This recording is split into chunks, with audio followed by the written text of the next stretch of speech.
Hello दोस्तों, tricks for all students में आप सभी का एक बार फिर से स्वागत है। दोस्तों, आज के इस वीडियो में हम आपकी एक यूनिट है जिसका नाम है डॉक्टर भीमराव अंबेडकर सामाजिक न्याय। तो आज हम आपके इस यूनिट को आपके सिलेबस के अकॉर्डिंग पूरी तरह कवर करेंगे। जो भी बातें आपके सिलेबस के अकॉर्डिंग हमें आपकी इस यूनिट में पढ़ना है, सारी बातें आज के इस वीडियो में की जाएंगी। प्लीज़ वीडियो को पूरा देखना। देखिए, हो सकता है वीडियो थोड़ा सा लॉन्ग हो जाए, लेकिन लॉन्ग वीडियो का मतलब ये है कि सारी चीज़ें आपकी यूनिट से संबंधित सारी बातें एक ही वीडियो में कवर की गई हैं, इसीलिए वीडियो लॉन्ग हो जाता है। उम्मीद करता हूँ आप मेरी बात समझ रहे हैं। तो चलिए दोस्तों, बिना टाइम वेस्ट किए चलिए अपने टॉपिक को शुरू करते हैं।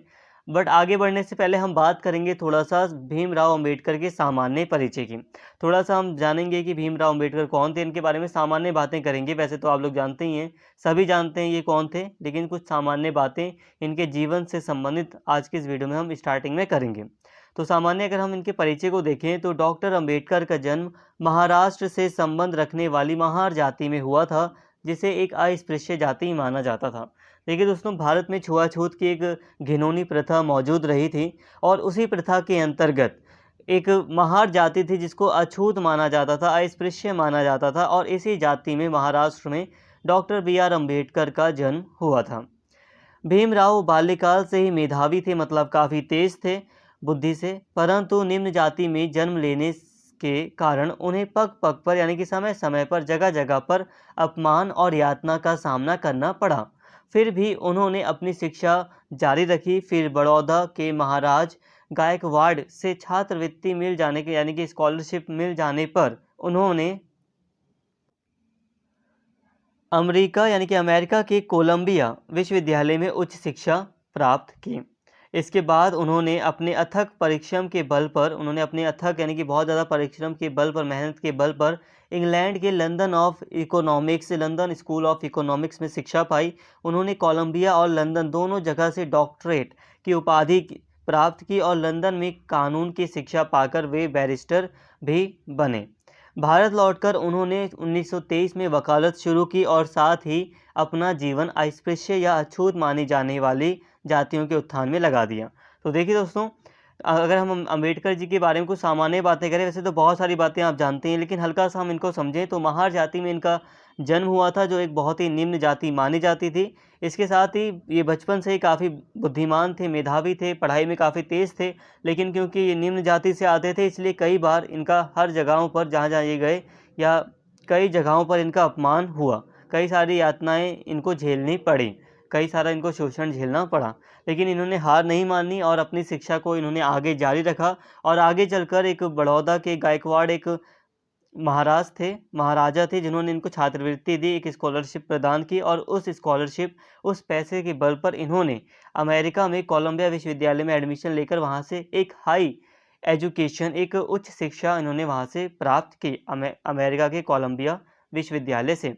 इसके बाद इन्होंने अपने ही प्रयासों से फिर आगे चलकर लंदन स्कूल ऑफ इकोनॉमिक्स में शिक्षा पाई, और फिर लंदन में ही इन्होंने क्या किया, कानून की शिक्षा ली, और फिर ये बैरिस्टर यानी कि वकील के रूप में ये इन्होंने सेवा देनी शुरू कर दी। एक वकील पूरी तरह बन गए। भारत ये जब लौटते हैं 1943 में, इन्होंने 1923 में वकालत इनके द्वारा शुरू कर दी जाती है, और इन्होंने फिर अपना पूरा जीवन अछूत जो जाति थी उसके उत्थान के लिए लगा दिया, उसके उदय के लिए लगा दिया।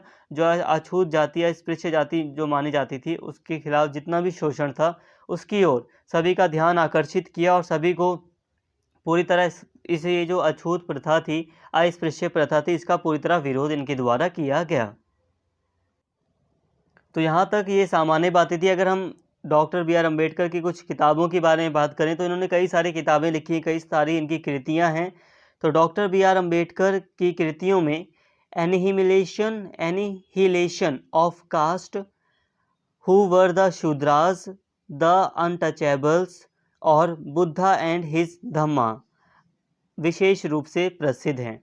देखिए दोस्तों, यहाँ पे किताबों के नाम इसलिए मैंने आपको बताया है, कई बार क्या होता है क्वेश्चन में ना किताब का नाम दे दिया जाता है और लिख दिया जाता है कि डॉक्टर बी आर अम्बेडकर ने इस किताब में जाति प्रथा के बारे में क्या बातें कही हैं, सामाजिक न्याय के बारे में क्या कहा है। तो किताब का नाम कई बार आपके क्वेश्चन में आ जाएगा तो आप कन्फ्यूज़ हो जाएंगे कि अरे हमने किताब के बारे में तो पता मतलब हमें कुछ पता ही नहीं है।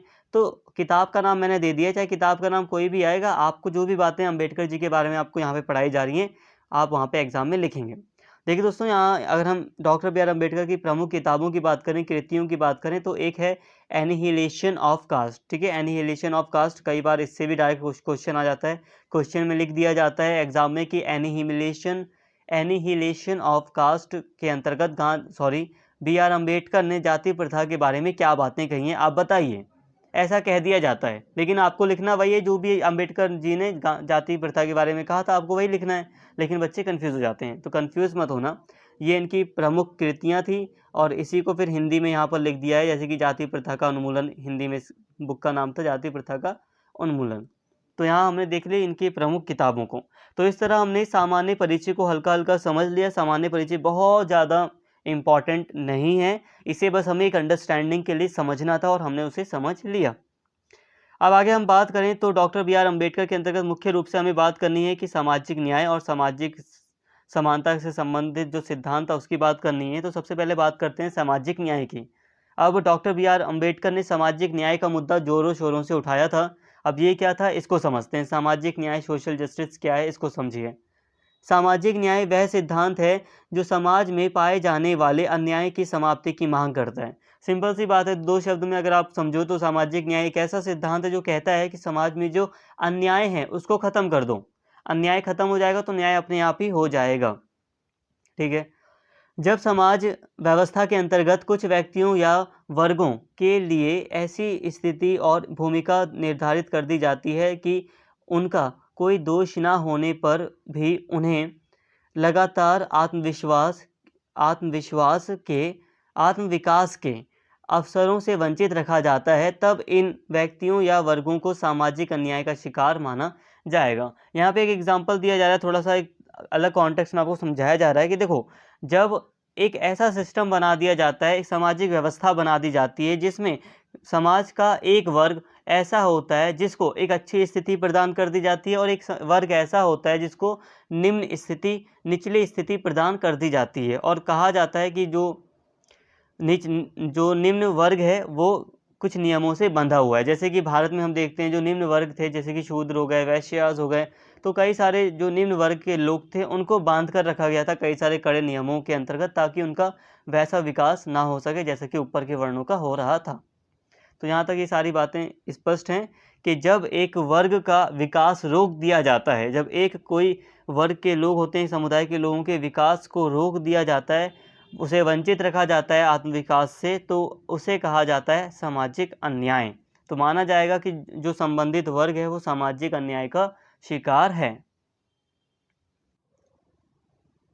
संक्षेप में सामाजिक न्याय का सिद्धांत यह मांग करता है कि सामाजिक जीवन में सब मनुष्यों की गरिमा स्वीकार की जाए। स्त्री पुरुष, गोरे काले या जाति धर्म, क्षेत्र इत्यादि के आधार पर किसी व्यक्ति को बड़ा छोटा या ऊंचा नीचा ना माना जाए।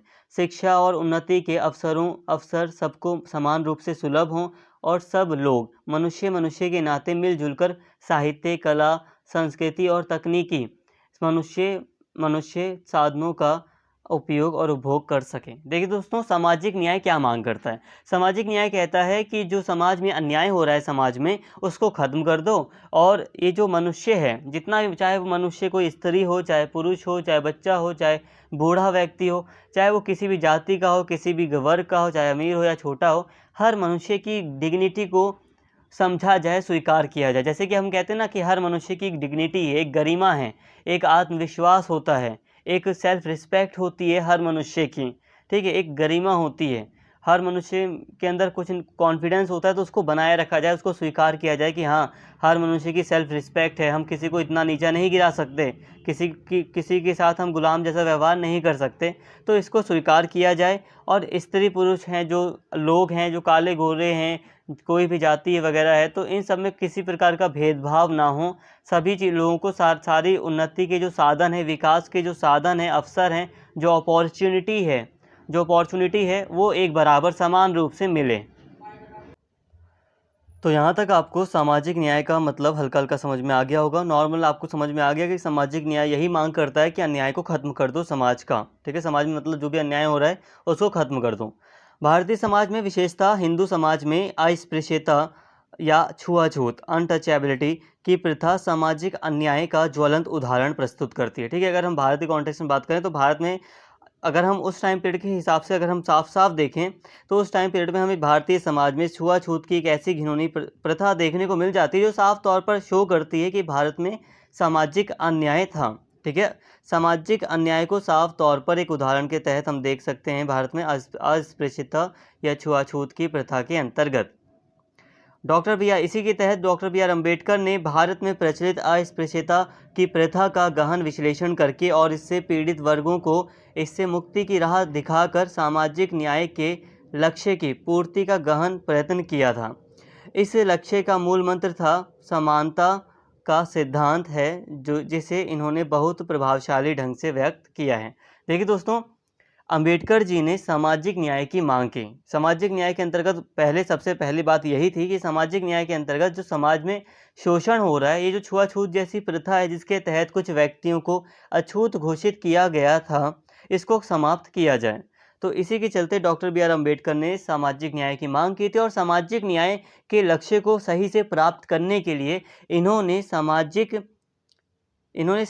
समानता की मांग की।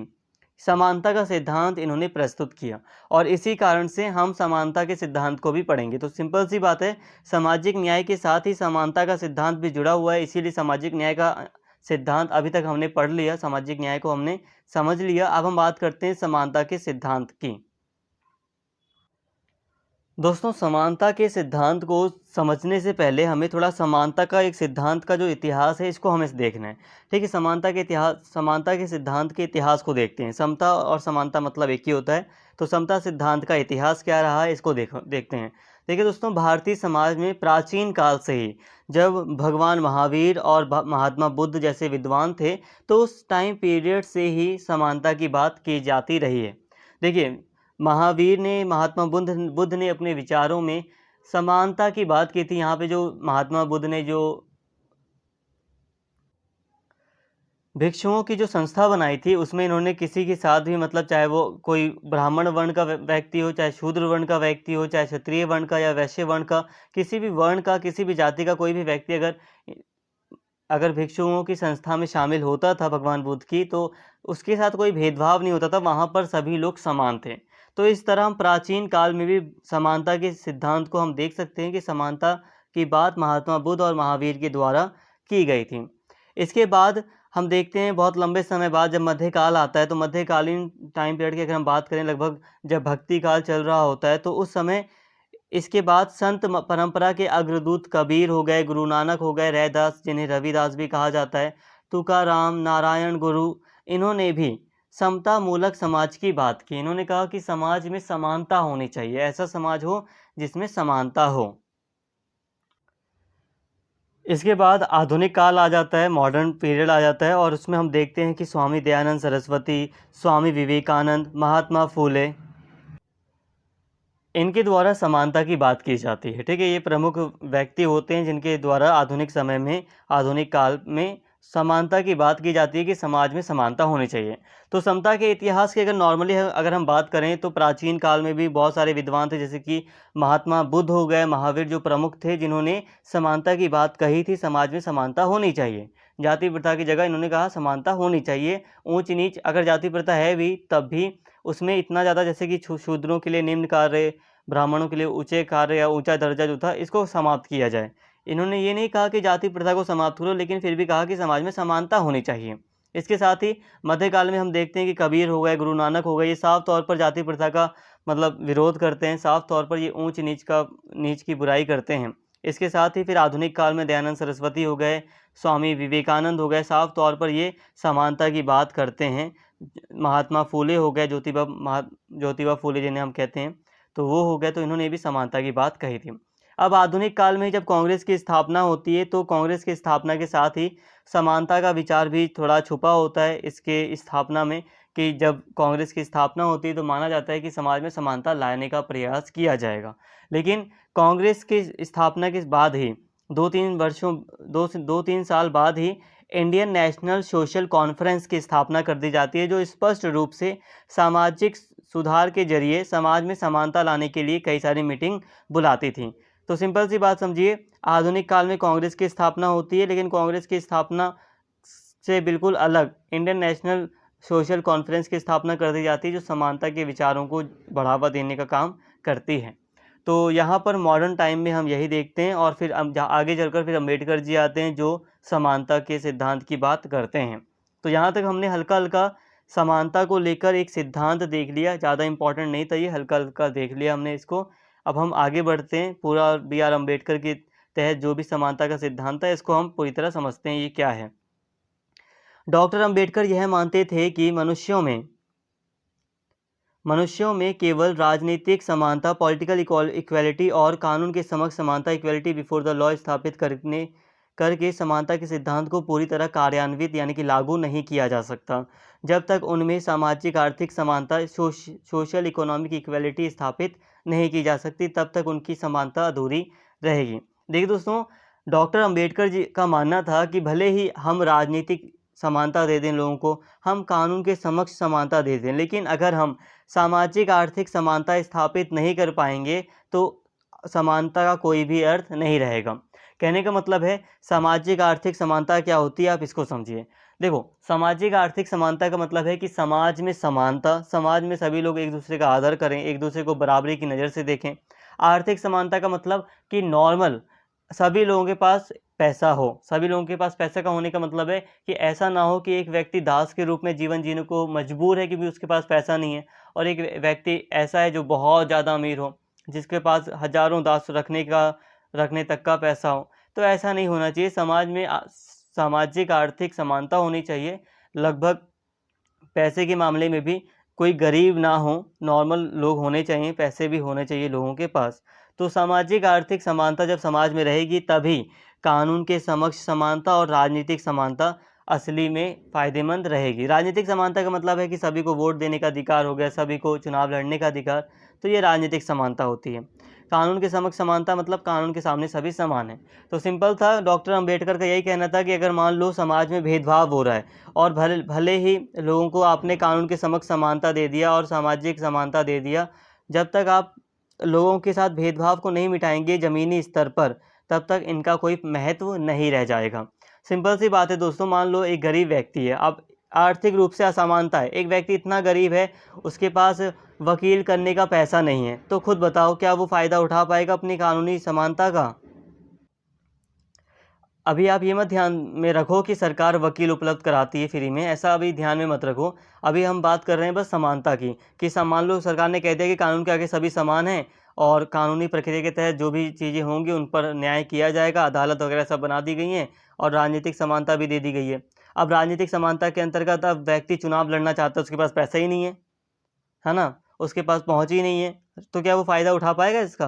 तो कहने का मतलब ये है कि लोगों की आर्थिक स्थिति भी अच्छी होनी चाहिए। उनके पास इतना पैसा भी होना चाहिए, उनकी आर्थिक स्थिति, उनका भरण-पोषण हो सके, खाने को उनके पास पैसा हो। अब जो लोग भूखे मर रहे हैं, वो राजनीतिक समानता का अधिकार लेकर क्या करेंगे? खुद सोचिए। मैं यहाँ पर बस आपको पढ़ा रहा हूँ, यहाँ पे बस मेरा पढ़ाने का ही मोटिव है, तो यहाँ पे आप गलत मत समझना, लेकिन खुद सोचिए, जिस व्यक्ति के पास खाने के लिए पैसा नहीं है, वो वोट देने जाएगा, तो राजनीतिक समानता का क्या फ़ायदा है उसके लिए? जिस व्यक्ति के पास खाने के लिए पैसा नहीं है, रोटी नहीं है, वो कानूनी समानता लेकर क्या करेगा? वो तो भाई दास बनने को भी तैयार हो जाएगा, भाई मुझे बस 2 वक़्त की रोटी मिल जाए। तो इसीलिए कहा अम्बेडकर जी ने कि सामाजिक आर्थिक समानता का होना आवश्यक है, ठीक है? सिर्फ़ अम्बेडकर जी ने नहीं, बल्कि बहुत सारे लोगों ने इस ओर हमारा संकेत, मतलब इस ओर संकेत किया है कि समाज में सामाजिक आर्थिक समानता हो। और इसी के तहत सरकार, आज हम देखते हैं कि सरकारी वकील वगैरह उपलब्ध कराती है, कई सारी चीज़ें उपलब्ध कराती है लोगों को, तो ताकि समाज में सामाजिक आर्थिक समानता भी बनी रहे।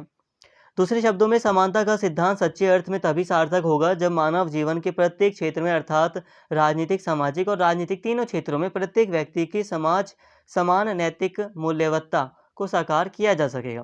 कहने का मतलब यही है कि समानता का सिद्धांत तभी सार्थक होगा, तभी सही बैठेगा, तभी फायदेमंद होगा जब समाज में भी, राजनीतिक तौर पर भी और आर्थिक रूप से भी समानता व्यक्ति को मिले, व्यक्ति की मूल्यवत्ता को समझा जाए।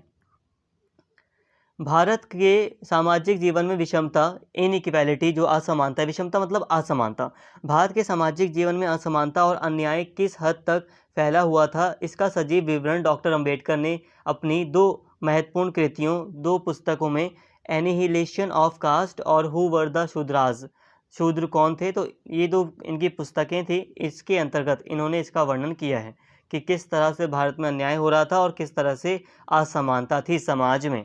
कई बार एग्जाम में क्वेश्चन आता है कि एनिहिलेशन ऑफ कास्ट के अंतर्गत डॉक्टर बी आर अम्बेडकर ने जाति प्रथा के बारे में क्या क्या बातें कही हैं। तो यहाँ पे जो भी बातें मैं आपको बता रहा हूँ ये आप सारी की सारी वहाँ लिख देना, ठीक है। सामाजिक समानता के अंतर्गत ये जो भी बातें मैं आपको यहाँ बताऊँगा वो सारी की सारी आप लिख सकते हो, कन्फ्यूज़ मत होना। थोड़ा सा डिटेल इसीलिए हो रहा है ताकि कोई भी क्वेश्चन बनकर आएगा आप करके आ जाएंगे। तो एनिहिलेशन ऑफ कास्ट और हु वर द शूद्रास ये प्रमुख किताबें थी डॉक्टर बी आर अम्बेडकर के, और इसके अंतर्गत उन्होंने अन्याय और असमानता का वर्णन काफ़ी अच्छे से किया है। अब जो व्यक्ति इन बुक का नाम याद नहीं रख सकते वो हिंदी में याद कर लो, जाति प्रथा का उन्मूलन या शूद्र कौन थे, हिंदी में याद कर लो, बाकी तो याद कर लो यार, क्योंकि बुक के नाम याद होने से काफ़ी बेटर होता है। जो बच्चे पढ़ने वाले वो तो ज़रूर याद कर लें, क्योंकि पॉलिटिकल साइंस के स्टूडेंट को बुक का नाम याद होना चाहिए ताकि आप अच्छे अच्छे फैक्ट दे सको, कभी भी डिबेट वगैरह हो, कभी भी कुछ इंटरव्यू में हो, कुछ भी। तो अंतर्गत पहले ही दे चुके थे। डॉक्टर अंबेडकर उन लोगों से सहमत नहीं थे जो देश की स्वाधीनता के लक्ष्य के सामने सामाजिक सुधार के लक्ष्य को गौण मानते थे। अब यहाँ पे देखिए, जो डॉक्टर अंबेडकर थे वो उन लोगों से सहमत नहीं थे जो स्वाधीनता को पहले नंबर पर रखते थे, स्वतंत्रता को पहले नंबर पर रखते थे और सामाजिक सुधार को दूसरे नंबर पर। दूसरा और पहला मतलब समझ रहे हैं? दूसरा मतलब है कि हमें पहले तो हमें स्वतंत्रता को देखना है, सामाजिक सुधार को हम बाद में करेंगे। कहने का मतलब ये है। तो अंबेडकर जी का मुख्य मानना यही था कि सामाजिक सुधार पहले होना चाहिए, बात खत्म। और भारत के लिए भी यही सही था कि सामाजिक सुधार पहले हो, और हमने यही देखा कि जो राजा राम मोहन रॉय वगैरह थे उन्होंने स्वतंत्रता की बात नहीं की थी, उन्होंने पहले सामाजिक सुधार की ही बात की थी। डॉक्टर अंबेडकर ने यह दिखाने का प्रयत्न किया कि हमारा समाज भीतर से जितना विकृत हो चुका है, खराब हो चुका था, उसमें उपयुक्त सुधार हमारा सर्व प्रमुख लक्ष्य होना चाहिए, अन्यथा विदेशी शासन से स्वाधीनता भी निरर्थक हो जाएगी। वस्तुतः अस्पृश्यता की प्रथा भारतीय समाज के लिए सबसे बड़ा कलंक थी। डॉक्टर अंबेडकर ने यही बताने की कोशिश की जो हमारा समाज है इसमें सुधार होना आवश्यक है, और अगर हम बिना समाज को सुधारे ही, अगर हम भले ही विदेशी शासन से आज़ाद भी हो जाते हैं तो उस आज़ादी का कोई मतलब नहीं रह जाएगा अगर हमारे समाज में सुधार नहीं होता है तो। डॉक्टर अंबेडकर ने लिखा है कि महाराष्ट्र में पेशवाओं के शासन के अंतर्गत अस्पृश्य, जो अछूत समझी जाने वाली जाति थी, उन लोगों को उन सड़कों पर चलने की अनुमति, इजाज़त नहीं थी जिनका प्रयोग सवर्ण हिंदू मतलब जो ऊंची जाति के हिंदू लोग करते थे, उन सड़कों का प्रयोग अस्पृश्य लोग नहीं कर सकते थे, ताकि इनकी छाया पड़ने से, अस्पृश्य लोगों की छाया पड़ने से कोई सवर्ण हिंदू भ्रष्ट ना हो जाए। अस्पृश्य जाति के व्यक्ति को अपनी कलाई या गर्दन पर काला धागा बांधना पड़ता था ताकि सवर्ण हिंदू, जो ऊंची जाति के हिंदू हैं, उसे दूर से पहचान ले और भूल से भी उसे छू ना सकें। डॉक्टर अंबेडकर ने ये सारी बातें कही हैं, ठीक है। कि जब महाराष्ट्र में पेशवाओं का शासन था तो उस समय ये सारी व्यवस्थाएं थी कि अस्पृश्य लोग सड़कों पर नहीं चढ़, बहुत सारी सड़कें ऐसी थी जहाँ से सवर्ण हिंदू गुजरते थे, तो उन सड़कों का प्रयोग इनके द्वारा नहीं किया जा सकता था। इसके अलावा इन्हें काला धागा हो गया, गर्दन में, कलाई में बांध देना पड़ता था ताकि जो सवर्ण हिंदू हैं वो इन्हें पहचान ले और इनसे दूर हट जाएं। पूना में अस्पृश्य जो अनटचेबल्स व्यक्ति थे उनको अपनी कमर में झाड़ू बांधकर चलना पड़ता था, जिससे वह अपने रास्ते की धूल को हटाता चले ताकि कोई सवर्ण हिंदू वहां चलने से भ्रष्ट ना हो जाए। डॉक्टर अंबेडकर ने मध्य भारत में बलाई जाति की दुर्दशा का चित्रण किया और गुजरात और तथा राजस्थान में क्रमशः 1935 और 1936 में अछूतों पर हो रहे अत्याचार उनकी चर्चा भी की थी। जो अत्याचार हुए थे 1935 और 1936 में गुजरात और राजस्थान में, तो उनकी चर्चा भी इन्होंने की थी।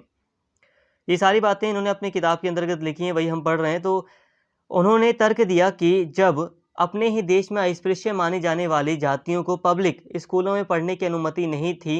उन्हें सार्वजनिक कुओं से पानी नहीं भरने दिया जाता था। उन्हें अपनी पसंद के कपड़े और गहने पहनने या खाना खाने की आज़ादी नहीं थी। तब क्या यह देश राजनीतिक शक्ति का सही प्रयोग करने के लिए सक्षम था? अब इन्होंने प्रश्न किया कि जो देश अपने ही लोगों के साथ इतना भेदभाव कर रहा है, लोगों के लिए खाना पीना या कपड़े गहने इन सब पहनने की कोई आज़ादी नहीं है, कोई चॉइस नहीं है, तो क्या वो देश अपनी राजनीतिक शक्ति को संभाल सकता है? इसीलिए डॉक्टर अंबेडकर का मैक्सिमम जो ध्यान था वो सामाजिक सुधार पर था, ना कि स्वतंत्रता दिलाने पर। ठीक है, देखो साफ सी बात थी कि स्वतंत्रता पर इन्होंने ज़्यादा फोकस इसलिए नहीं किया क्योंकि डर ये था ना कि मान लो भारत आज़ाद हो गया तो भारत में सुधार कैसे लाया जाएगा? क्योंकि एक तरह मतलब भारत में अंग्रेज थे, तो एक ये बात थी कि अंग्रेज़ों के अंतर्गत सुधार के जो मुद्दे थे उन्हें साफ तौर पर उजागर किया जा रहा था। अंग्रेज़ों ने भी इस समय सहायता की थी भारतीय समाज की बुराई करने के लिए, ठीक है? भारतीय समाज को बेकार साबित करने के लिए अंग्रेज़ों ने भी कहा कि भाई ये देखो बहुत सारी बुराइयाँ हैं आपके समाज में। लेकिन जब अंग्रेज़ चले जाते, विदेशी शासन खत्म हो जाता, तो सामाजिक सुधार के ऊपर ध्यान दिया जाता, नहीं दिया जाता, इस बात को लेकर काफ़ी संदेह था। इसीलिए कई सारे जो विद्वान थे उन्होंने सामाजिक सुधार पर पहले ज़्यादा फोकस किया, क्योंकि सामाजिक सुधार होगा तभी आज़ादी आएगी, ऐसा मानना था। यदि हम अंबेडकर जी का मानना था कि यदि हम जॉन स्टुअर्ट मिल एक विद्वान है वेस्टर्न पॉलिटिकल थॉट के, तो यदि हम जॉन स्टुअर्ट मिल की यह बात मानते हैं कि किसी देश को दूसरे देश पर शासन नहीं करना चाहिए, तो हमें यह भी स्वीकार करना पड़ेगा कि किसी वर्ग को दूसरे वर्ग के ऊपर, किसी दूसरे जाति के ऊपर शासन नहीं करना चाहिए। शूद्रों की इस स्थिति के अलावा डॉक्टर अंबेडकर ने भारत के आदिवासियों की दुर्दशा और स्त्रियों की पराधीनता के प्रति भी गहरे सरोकार का परिचय दिया। उन्होंने तर्क दिया कि भारतीय समाज तभी प्रगति कर सकता है, कभी तभी ऊंचाई छू सकता है जब समाज व्यवस्था में आमूल परिवर्तन किया जाए और जाति प्रथा को पूरी तरह मिटा दिया जाए। तो दोस्तों डॉक्टर अंबेडकर ने आदिवासियों के बारे में भी बातें की, आदिवासियों के साथ जो अन्याय हो रहा था उसकी ओर भी ध्यान आकर्षित किया, उसका भी विरोध किया।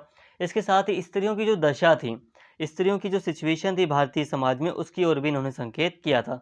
तो यहाँ पर इन्होंने डॉक्टर अंबेडकर का मानना था कि भारतीय समाज में सुधार लाने के लिए हमें आमूल परिवर्तन करना है। आमूल परिवर्तन का मतलब हमें व्यापक तेज़ी से बहुत ज़्यादा तेज़ी से परिवर्तन करना है, धीरे-धीरे सुधार नहीं करने। हमें कई सारी चीज़ों को जल्द से जल्द पूरी तरह बदलना है, पलटना है। ये काफ़ी आमूल परिवर्तन की बात कर रहे थे। इन्होंने कहा कि जाति प्रथा को पूरी तरह ही मिटा देना चाहिए। तो यहाँ तक हमने सामाजिक न्याय, सामाजिक समानता से संबंधित जो भी विचार था अम्बेडकर जी का, इसको हमने देख लिया। अब हम आगे बढ़ रहे हैं। आपके सिलेबस में थोड़ा-सा दिया गया था कि सामाजिक न्याय की वर्तमान स्थिति क्या है। तो देखिए दोस्तों, ज़्यादा तो इसे पढ़ना नहीं है, लेकिन हल्का सा मैं आपको बताऊं तो वर्तमान स्थिति में हम देखते हैं कि आज भी आदिवासियों के कई सारे मुद्दे जो पेंडिंग पड़े हैं, उनके साथ भी आज भी अन्याय हो रहा है। कई सारे जो आदिवासियों के क्षेत्र हैं उन पर, जैसे कि जल, जंगल, ज़मीन, ये मुद्दा है जल, जंगल, ज़मीन का। मतलब जो आदिवासी समुदाय है जहाँ पर वो रहता है, तो जंगल उसका है, जहाँ वहाँ की नदियाँ, पानी उसका है, वहाँ की ज़मीन उसकी है। तो इसको लेकर कई बार आंदोलन हुए हैं। कई बार हम देखते हैं कि सरकार कई सारे कंस्ट्रक्शन से संबंधित कार्य करती है। तो हम देखते हैं कि बहुत सारा आज भी हम देखते हैं सामाजिक न्याय की स्थिति में आज भी बहुत ज़्यादा हमें भेदभाव देखने को मिल जाता है। पूरी तरह ये सही से स्थापित नहीं हुआ है। सामाजिक न्याय के अंतर्गत ही जो आरक्षण की व्यवस्था है, जो रिज़र्वेशन की व्यवस्था है, वो भी की गई थी। लेकिन रिज़र्वेशन की व्यवस्था के तहत भी आज हम देखते हैं कि बहुत सारे जो लोग हैं जिनको इसकी आवश्यकता है, उनको इसका फ़ायदा नहीं मिल पाता। तो ये भी एक बेकार चीज़ है। तो इसी कारण से हम देखते हैं कि सामाजिक न्याय की वर्तमान स्थिति कुछ ख़ास सही नहीं है। अब हम बात करते हैं आखिर कौन-कौन सी बाधाएँ हैं सामाजिक न्याय की, तो इसको थोड़ा-सा देख लेते हैं। सामाजिक न्याय के लिए कुछ बाधाएँ हैं, इसको देख लेते हैं। तो योजनाबद्ध आर्थिक विकास का अभाव है।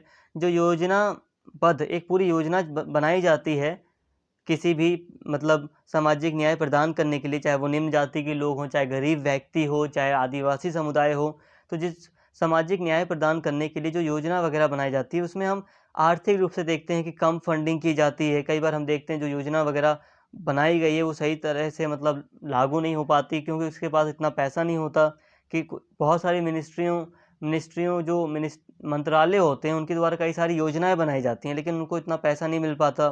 तो एक अभाव रहता है आर्थिक विकास का, और कई बार योजनाएं भी सही नहीं हो पाती। इसके साथ ही उत्पादन के साधनों का अनुचित वितरण, जैसे कि मैंने अभी बताया, रिजर्वेशन की जो इतनी अच्छी एक प्रक्रिया रही है जिसके तहत बहुत सारे लोगों को बेनिफिट मिलता है, लेकिन एक्चुअल में उन लोगों को बेनिफिट नहीं मिल पा रहा जिनको रिजर्वेशन की आवश्यकता है। रिजर्वेशन वो लोग ही ज़्यादा उठा पा रहे हैं जो अब एक अच्छी स्थिति में आ चुके हैं। बहुत सारी जातियाँ आप देखेंगे कि राजस्थान की बहुत सारी जातियाँ हो गई, बहुत सारी दूसरी दूसरी जो कास्ट हो गई, जो निम्न जातियाँ जातियाँ रही हैं, तो उनके निम्न जातियों के अंतर्गत ही कुछ जातियां हैं जिनको आरक्षण जैसी व्यवस्था का ज़्यादा फायदा मिल रहा है, और दूसरी जो जातियां हैं निम्न जातियां, उनको नहीं मिल पा रहा। तो साधनों का अनुचित वितरण है। अब साथ में ही जिस कई बार ऐसी परियोजनाएं, कई सारी परियोजनाएं बनाई भी जाती हैं, कई सारी योजनाएं लागू भी की जाती हैं, लेकिन साधनों का उचित बंटवारा नहीं किया जा पाता, जिस कारण से सामाजिक न्याय पूरी तरह सही से नहीं हो पाता। अवरोही या अनुचित एवं अनुचित कराधान की नीति। अब हम देखते हैं कि जो कराधान है, सरकार बहुत ज़्यादा टैक्स लगाती है। अप्रत्यक्ष जो इनडायरेक्ट टैक्स है, इनडायरेक्ट जो टैक्स है, उस पे सरकार बहुत तरह तरह के टैक्स ले रही है। जैसे कि अगर हम एक चप्पल भी खरीद रहे हैं, अगर हम कोई खाने की चीज़ भी खरीद रहे हैं, अगर हम मोबाइल का रिचार्ज भी करा रहे हैं, तो उस पर इनडायरेक्टली बहुत ज़्यादा पैसा हमें टैक्स के रूप में पे करना पड़ता है। जैसे कि मोबाइल रिचार्ज ही आप ले लो, तो आपको 18% जीएसटी भरनी पड़ रही है। तो इतना ज़्यादा जो 18% जीएसटी, चाहे वो छोटा व्यक्ति हो चाहे वो बड़ा व्यक्ति हो, उसको इतना टैक्स भरना पड़ रहा है। सिंपल सी बात है, चाहे 10 लाख कमाने वाला व्यक्ति हो चाहे 1 लाख कमाने वाला व्यक्ति हो, उसको पैसा तो इतना ही भरना पड़ रहा है, टैक्स तो इतना ही परसेंट भरना पड़ रहा है। आप खुद सोचिए, आप गरीब लोगों से भी इतना ही टैक्स ले रहे हो, तो ये थोड़ा असमान नहीं दिख रहा आपको? तो ये थोड़ा अनुचित सी एक प्रक्रिया दिखाई देती है। हालांकि अब इसकी अच्छाई भी है, बुराई भी है, वो बात अलग है, लेकिन यहाँ पर अभी हम देखें तो सामाजिक न्याय प्रदान करने में ये नीतियाँ अच्छी नहीं हैं, क्योंकि इससे क्या है कि सभी लोग एक बराबर टैक्स दे रहे हैं, तो जो गरीब लोग हैं, जो टैक्स देने लायक नहीं है, उनसे भी अप्रत्यक्ष रूप से टैक्स ले लिया जा रहा है। आप खुद सोचिए, जो गरीब है, क्या वो चप्पल नहीं पहनेगा, चाहे वो खाना नहीं खाएगा, खाएगा, लेकिन उससे भी फिर टैक्स ले लिया जाता है, क्योंकि सामानों के ऊपर टैक्स लग रहा है। भले ही वो इनकम टैक्स नहीं भरता, लेकिन सामान के ऊपर तो टैक्स लग रहा है। और रही बात इनकम टैक्स की, तो इनकम टैक्स में हम देख रहे हैं कि इनकम टैक्स मतलब जो डायरेक्ट टैक्स होते हैं, डायरेक्ट, वो उससे ज़्यादा अब इनडायरेक्ट टैक्स लगता है। इसके अलावा मूल्य स्तर में वृद्धि व जमाखोरी। मूल्य स्तर में वृद्धि देखी जाती है, जमाखोरी होती है। अब कई सारी चीज़, अब हम देखते हैं भारतीय बाज़ारों में कई सारे स्टॉक्स को जमा कर लिया जाता है बड़े बड़े व्यापारियों के द्वारा, और जब अभाव की स्थिति, कमी की स्थिति पैदा होती है, तो महंगे दामों पर सामानों को निकाला जाता है। इसी को हम जमाखोरी कहते हैं। प्याज के दाम वगैरह के बारे में आप सुनते हैं, इतने महंगे क्यों हो जाते हैं? क्योंकि कमी की स्थिति एक पैदा हो जाती है, अचानक से एक ऐसी स्थिति पैदा हो जाती है जब लगता है कि बहुत ज़्यादा कमी हो गई है सामान की, और फिर महंगे दामों पर उनको निकाला जाता है। तो जमाखोरी वगैरह होती है, इस कारण से भी सामाजिक न्याय में बाधा पड़ती है। सामाजिक न्याय का मतलब दोस्तों ये है कि समाज में अन्याय ना हो। अन्याय का मतलब ये नहीं होता कि ऊंचाई जाति प्रथा के आधार पर भेदभाव हो रहा है। अन्याय का मतलब ये भी है कि गरीबों का शोषण हो रहा है, या जो गरीब लोग हैं वो अच्छी स्थिति में नहीं आ पा रहे हैं, वो रोटी कपड़ा मकान की व्यवस्था नहीं हो पा रही है उनकी, ये भी सामाजिक अन्याय होता है। तो सामाजिक न्याय में रोटी कपड़ा मकान जैसी व्यवस्थाएं भी आती हैं। जटिल न्याय व्यवस्था बहुत ज़्यादा जटिल है भारत की, और बहुत ही ज़्यादा मतलब खर्चीली है। भारतीय न्याय जो व्यवस्था है वो काफ़ी खर्चीली है। एक व्यक्ति की, अगर आप न्यायपालिका का मतलब अगर आप अदालत का प्रयोग करना चाहते हैं, अगर आप न्याय पाना चाहते हैं, तो ये जो प्रक्रिया है वो काफ़ी लंबी चलती है और खर्चीली भी है, जिस कारण से व्यक्ति को सामाजिक न्याय नहीं मिल पाता पूरी तरह। तो ये प्रमुख बाधाएं हैं। हालांकि इन बाधाओं के ऊपर कई सारी चीज़ें सरकार के द्वारा की जाती रही हैं, लेकिन फिर भी ये कमियां रही हैं। ऐसा नहीं कह सकते कि पूरी तरह सरकार कुछ कर रही है सरकार, लेकिन फिर भी ये कमियां हैं जिनसे हम मुंह मोड़ नहीं सकते। अब हम बात करें कुछ उपाय की, तो उपाय क्या है? सामाजिक न्याय की वृद्धि के लिए क्या सुझाव दिए जा सकते हैं? तो यहाँ पे कुछ उपाय हैं। तो राजनीतिक और प्रशासनिक इच्छा शक्ति, जो सरकार है, जो प्रशासन है, जो अधिकारी हैं, उनके अंदर ये इच्छा शक्ति जागृत की जाए कि उन्हें समाज में न्याय स्थापित करना है, तो काफ़ी बेटर तरीके से सारी नीतियाँ लागू हो सकेंगी। इसके अलावा प्रभावी और स्वतंत्र नेतृत्व, जो नेतृत्व होगा, जो लीडरशिप होगी देश की, सरकार की, प्रशासन की, तो वो अच्छी होनी चाहिए। इसके साथ ही उत्पादन और साधनों का समान वितरण, जो उत्पादन के साधन हैं उनका समान वितरण हो, समान रूप से लोगों को हर चीज़ अवेलेबल हो। संगठित व असंगठित क्षेत्रों के लिए स्पष्ट राष्ट्रीय नीति, जो संगठित जो ऑर्गेनाइज सेक्टर होते हैं, जहाँ जो बड़ी बड़ी कंपनियां हैं, जहाँ पे जो नौकरियां हैं जो फिक्स होती हैं, छुट्टियां मिलती हैं, वो वाला क्षेत्र होता है संगठित क्षेत्र। और जहाँ पे रेडियां वगैरह लगाई जाती हैं, जहाँ पर लोग मजदूर के रूप में कार्य करते हैं, उसे हम असंगठित क्षेत्र कहते हैं।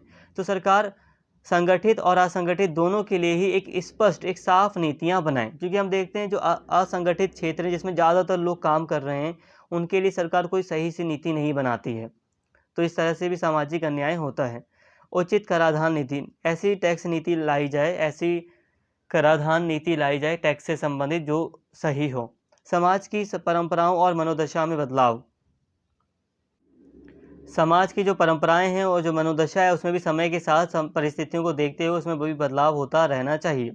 इसके साथ ही भारतीय संविधान में उल्लिखित सामाजिक न्याय के शाब्दिक अभिप्राय का व्यावहारिक क्रियान्वयन करना अति आवश्यक है। सबसे महत्वपूर्ण चीज़ यही है कि भारतीय संविधान में ना सामाजिक न्याय को लेकर बहुत सारी बातें की गई हैं।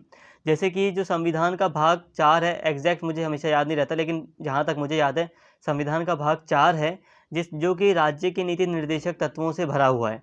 और इसमें हम देखते हैं कि सामाजिक न्याय से संबंधित बहुत सारी बातें कही गई हैं, और अगर उन सभी बातों को लागू किया जाए तो वाकई में व्यावहारिक रूप से अगर लागू किया जाए ज़मीनी स्तर पर तो सामाजिक न्याय काफ़ी अच्छे से हो सकेगा।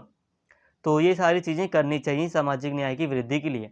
तो यहाँ पर दोस्तों हमें मेनली रूप से पढ़ना था डॉक्टर बी.आर. अम्बेडकर के सामाजिक न्याय के सिद्धांत को, और ये सारी चीज़ें भी हमें साथ में पढ़नी थी। तो यहाँ तक हमने सारी बातें कर ली। अगर कुछ भी नहीं समझ में आया तो यही कहूँगा, वीडियो को एक बार दोबारा से देखना, थोड़ी देर रेस्ट कर लो, उसके बाद देखना, ताकि सारी चीज़ें आपके माइंड में सेव हो सकें।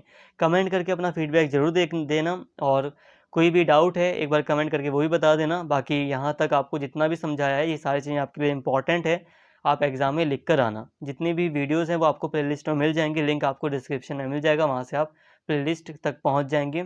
उम्मीद करता हूँ आज की वीडियो आपको पसंद आई होगी। अगर वीडियो अच्छी लगी हो तो प्लीज़ चैनल को सब्सक्राइब कर लें, वीडियो को लाइक करें, शेयर करें। Thank you.